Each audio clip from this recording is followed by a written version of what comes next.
Why is taking action so hard? We often say, I know what to do, why can't I do it? The theme.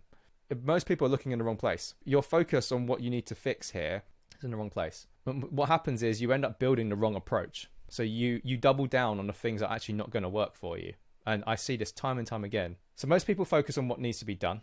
So you keep, say, for example, you keep reading the same types of books, right, about the strategy of what needs to be done, make more sales calls, or put yourself out there. So it's a bit of a joke here. Step 1, believe in yourself. 2, just do it. And 3, success. And you just get there somehow. But the reality is you've got to face this bridge. You've got to find a way across it. And you have to deal with this mental state that we have at exactly the point where we need to kind of jump off the edge.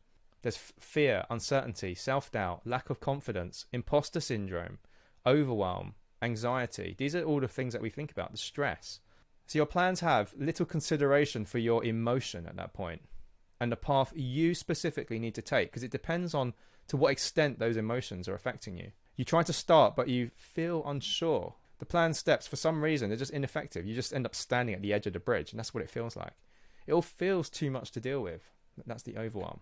These are symptoms of an unaddressed problem, and it's often an emotional one you are not solving for, because you're reading more books about the steps that you need to take, like to get the results, but not how to deal with the fear of stepping onto the rope. So we need to take a shift from the logic system to the emotional system. But what are the consequences of continuing as you are? You increase the feeling of inadequacy here, more self-doubt, frustration, and you often end up feeling stupid. And this causes chronic avoidance, procrastination, and instant gratification. And so you end up doing this, even though a lot of this was unnecessary, you end up training this into your system. The long-term effects, you constantly doubt yourself, anxiousness just thinking about taking action, sensitivity to overwhelm increases. The more time goes on and you're not doing anything, the more overwhelmed or the easier it is for you to get overwhelmed.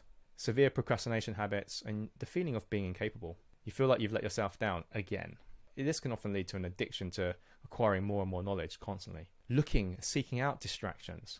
You essentially start to adopt this excuse identity. Do you want to be known for that? The person who's constantly making excuses? Deterioration of ability to take any action. Unfortunately, this is a reality for a lot of people. When I have to start with people, it's sometimes so difficult to take even the smallest actions. And it ends up in this downward spiral. So here's a little diagram of it. So you have these, your ideas, you start researching, you try to start, you've got this insufficient action plan, by the way. You get overwhelmed, stress, anxiety, you start to criticize yourself, then you avoid it, and then you go back to research, and then you go around. And all of this leads to no action.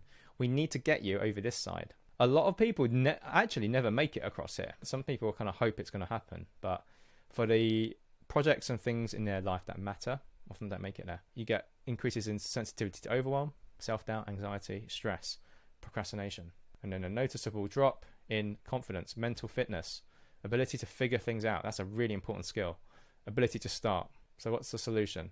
We need to give you some purpose and motivation fuel. This will help kind of rev you up so that you're ready to tackle the rope. That's quite important. Adopting an effective mindset. So start to change the way you're thinking at this point. And this will be about beliefs. A practical and accessible action plan. So something that you feel that you can do. Not just running across the bridge first time all the way across. Something that's manageable.